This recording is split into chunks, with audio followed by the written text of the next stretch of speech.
c'était quelqu'un de bien comme li ñuy wax ci moom lu ñu wax rek des na quoi. C'est pourquoi je voulais vous montrer cette image pour wan leen.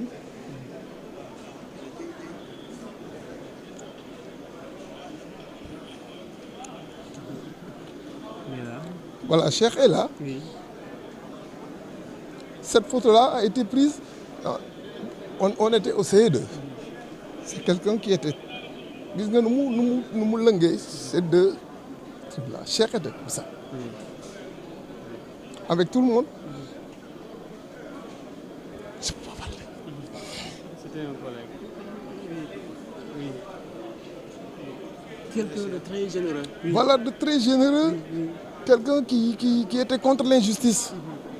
Cheikh a quelqu'un a dit qu'il a fait un stage au cabinet de Maître Wade.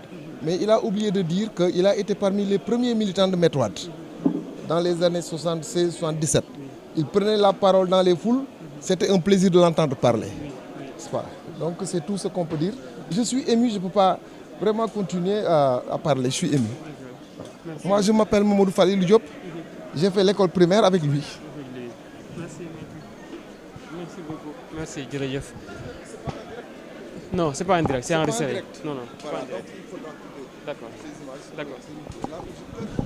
ça marche. D'accord, merci beaucoup. Jërëjëf. Voilà, kon nag ñu koy. Non, c'est pas en direct. Voilà, ñu koy jaajëfal bu baax ci kàddu yooyu nga xam ne daal dina koy yëkkati. Gis ngeen avocat yaa ngi noonu di wàññeeku pour dem jël quelques témoignages.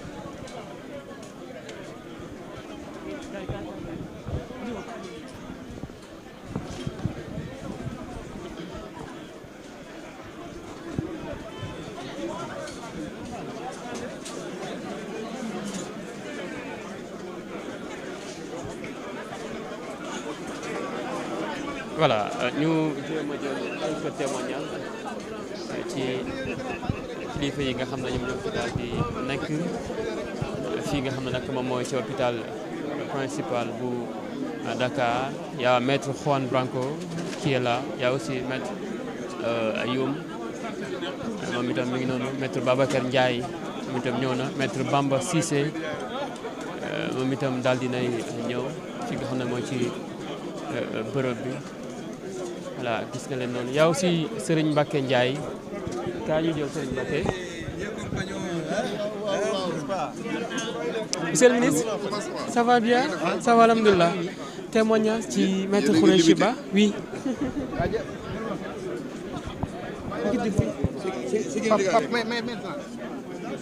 C'est bon.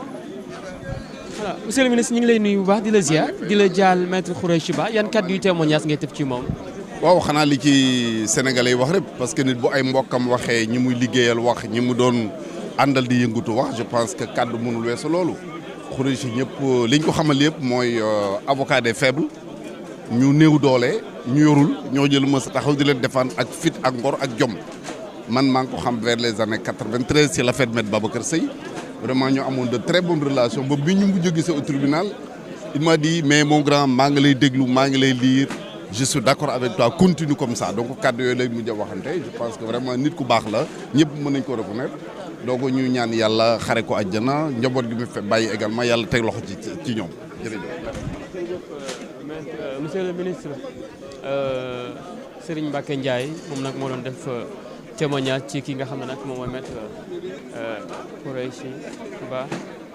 Honorable, ça va bien? Bien, merci.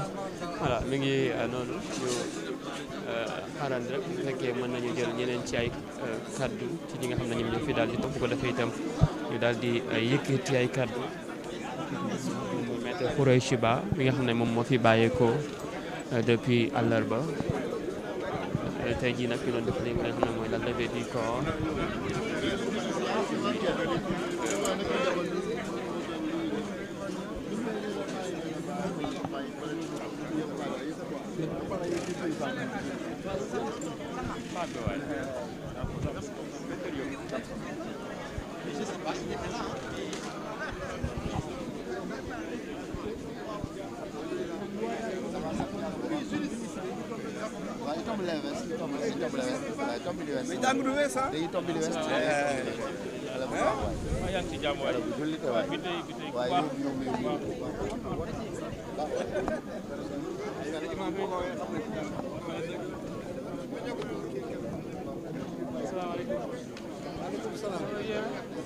alhamdulilah lañ bëggoon di rek dafa ñu témoignage ci Maître Khoureychi Ba.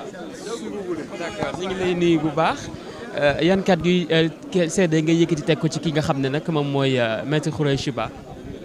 Cheikh Khoureychi Ba maa ngi ko xamee PDS bi ñu bokkoon PDS dans les années de Braise un peu avant les années de Braise et il s'est illustré avec nous dans le journal Sopi boo xam ne il en a été le directeur de publication juste après moi maa ngi koy fàttali aussi ci avocat en tant que détenu politique bi ma nekkee détenu politique ñaari yoon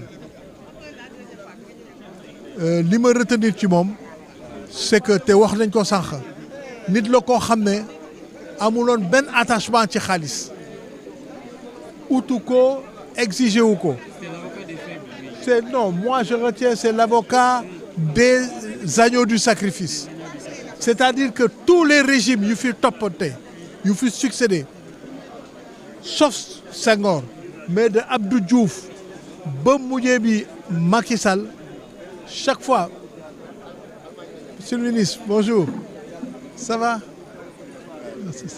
ça va monsieur le ministre tous les régimes qui se sont succédés Cheikh Khoureychi Ba mënoon na subooru jéem a am dara defu ko saa yu nit amee problème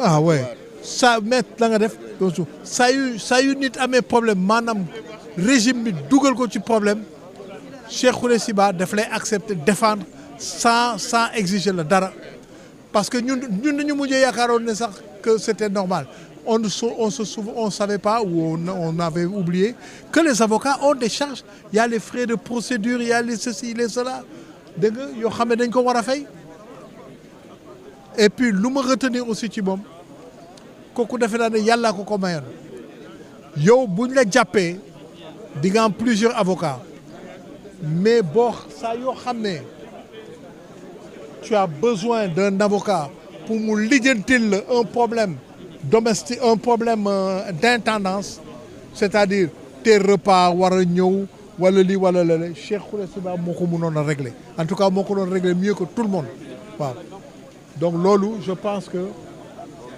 il faut que ñu wax ko aussi et puis je retiens de lui parce qu'on a collaboré ensemble dans Sopi un garçon qui avait une belle plume ci bindu tubaab daal je crois que amuloon ñu bare ñu ko rawoon bu fekkente ne am na sax waaw je retiens sa générosité et sa culture c'est pas jàng nii jàngu école nii rek jeex na il était cultivé un peu même philosophe Cheikh Khoureychi Ba c'était quelqu'un et il aurait mérité d'avoir été ministre dans un gouvernement du Sénégal mais c'est dommage. jërëjëf koor bi yaat bi mi ngi noonu ñëw na alors ji bi ñu dem jël Maître Khoureychi